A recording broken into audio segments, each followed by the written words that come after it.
Now let's move on to the actual lesson for today, which is lesson 4-7. We're going to use trigonometric ratios to find angle measures in right triangles and to solve real world problems. But I want you guys to do the problem of the day. They're all word problems, and these are typical problems that you will see on the Regents. So make sure you label your diagram, and some of it is already labeled.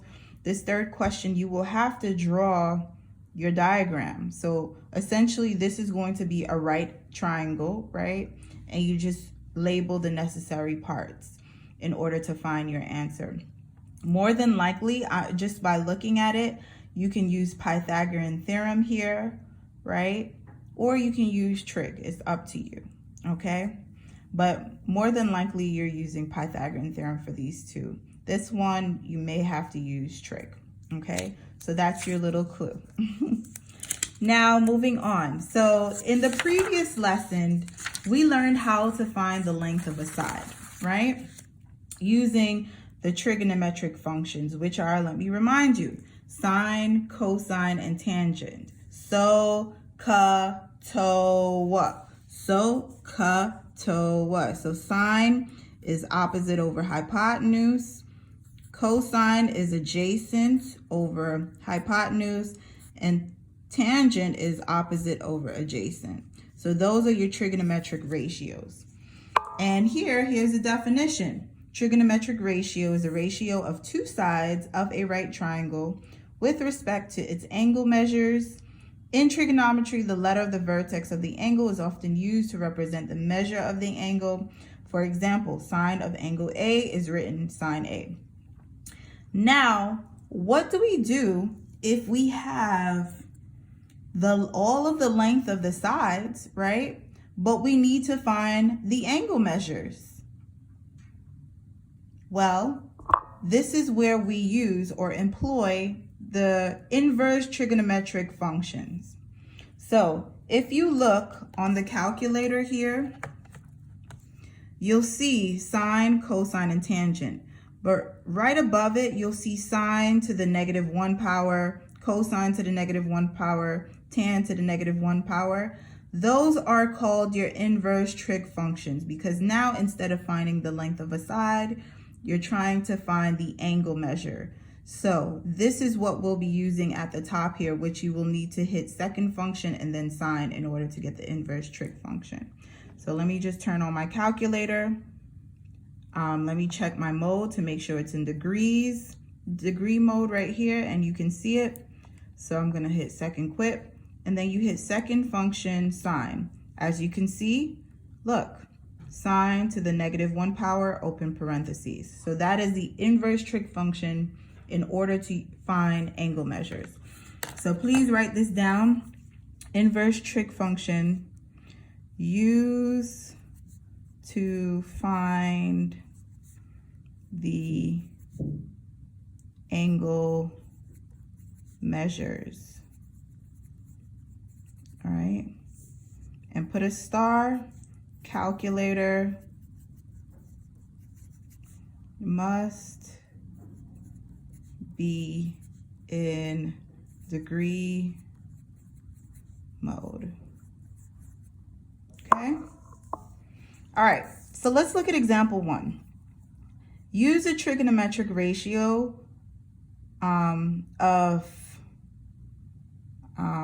well, it should say 2. Sorry. Use a trigonometric ratio to determine the measure of angle 1. So we need to find the measure of angle 1. Now, they gave you all the length of the sides, so we can use sine, cosine, or tangent. Whichever one you want to use, you can use because we have all the length of the sides given. So I like to use the easiest one to me is sine. So I'm going to put sine to the negative 1, right? Because we're using the inverse trig function. And we're doing angle 1 here. So I'm just going to put 1 here. Is equal to, what's my trig? So sine is opposite over the hypotenuse. So I will put 4.8 over 5. And then you just type this whole thing into the calculator.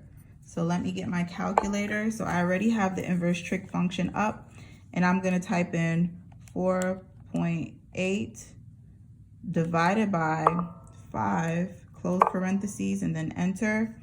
Ooh, see, my angle measure is now 73, which rounds to about 74 degrees. So it's going to be 73.739, and angle 1, so the measure of angle 1 is approximately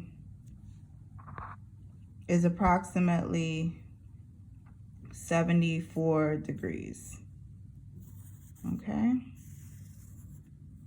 And that's our answer. Now, would we be able to find the measure of angle 2? Yes, we will, because look, we know based on the third angles theorem, right? Or not the third angles theorem, but the sum of the angle measures in a triangle is equal to 180 degrees. We already have two angles that are given. So we can find that third angle, and we know that these two are going to be complementary. So we can just subtract 90 from 74 to get the measure of angle 2, right? Because 90, the sum of these two is going to be equal to 90, plus 90 gives us 180, all right? So 90 minus 74 will give us 16 degrees. So the other angle measure is going to be 16 degrees, the measure of angle 2, all right? And if you add all of these up, it should be equal to 180 degrees, all right? All right, so let's move on to example 2, all right? It says, what is the measure of angle x to the nearest degree? So we're rounding to the nearest degree here. Okay, so this angle is the angle that we're trying to find. Sometimes they use in geometry theta, which is a Greek symbol, sort of like a placeholder for an angle measure here, theta. So with respect to theta, what two sides are given? Well, the opposite side is given and the hypotenuse. So opposite and hypotenuse is given. So which trig function are we using? Are we using sine, cosine, or tangent? Well, opposite over hypotenuse. Let's go back. Opposite over hypotenuse. So we're using sine. So we're going to do sine of x to the inverse, right? -1 power, because we want to find the angle measure. Or you can just put sine theta to the -1 is equal to 6 over 10. And you plug this ratio into the calculator, and you will get, so second function, sine, and we get 6 divided by 10. Ooh, so that angle measure is going to be 36.8698, but they say round to the nearest degree, so the measure of angle x is going to be approximately 37 degrees, and that's our answer. Sorry, my camera's shaking. Okay. All right, moving on. Let's look at example 4. So it says, what is the measure of angle x to the nearest degree? Again, we're rounding, and with respect to angle x, right? Or we can put theta here. So what two sides are given? Well, with respect to x, it looks like the adjacent side is given and the hypotenuse is given. So adjacent over hypotenuse. So which trig function are we using here? Are we using sine, cosine, or tangent? Well, right, is cosine. So we're going to use cosine here, right?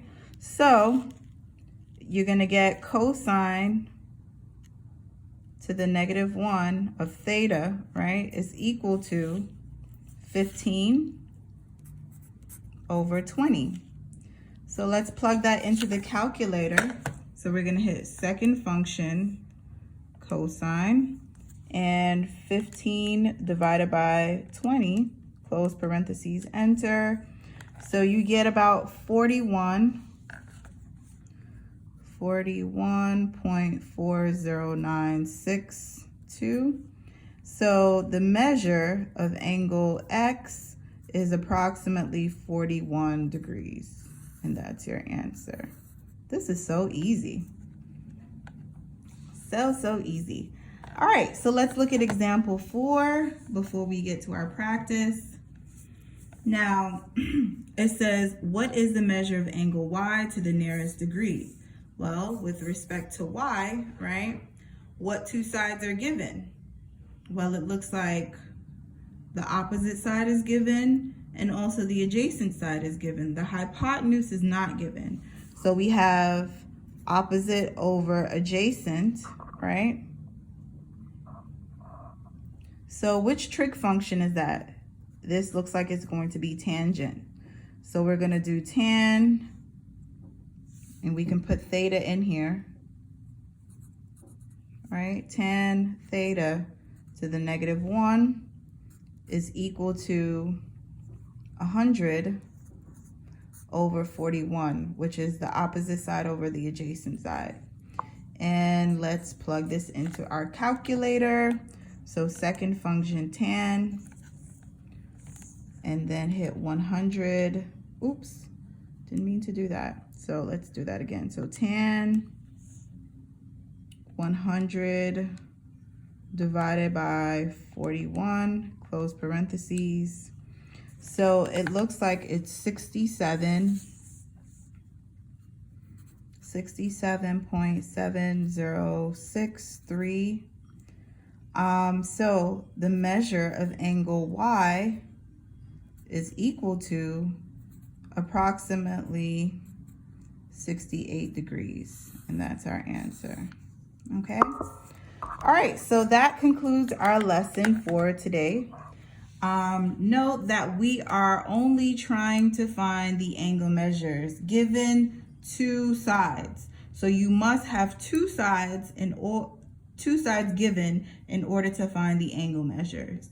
Now note, if they do not give you two sides, let's say they give you a side and an angle, then you have to revert back to the first lesson, 4-6, where we find the length of the side, right? And then we can do Pythagorean theorem to find the other side, or you can do trig again to find the third side. If they give you two sides and they tell you to find an angle, you can find the angle by using trig, the inverse trig function, and then subtract that number from 90 in order to get the other angle measure. So you can use this to find all of the pieces to the puzzle for right triangles.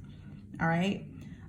These are just drill and practice, but usually on an exam, you'll see, especially the Regents, you'll see word problems.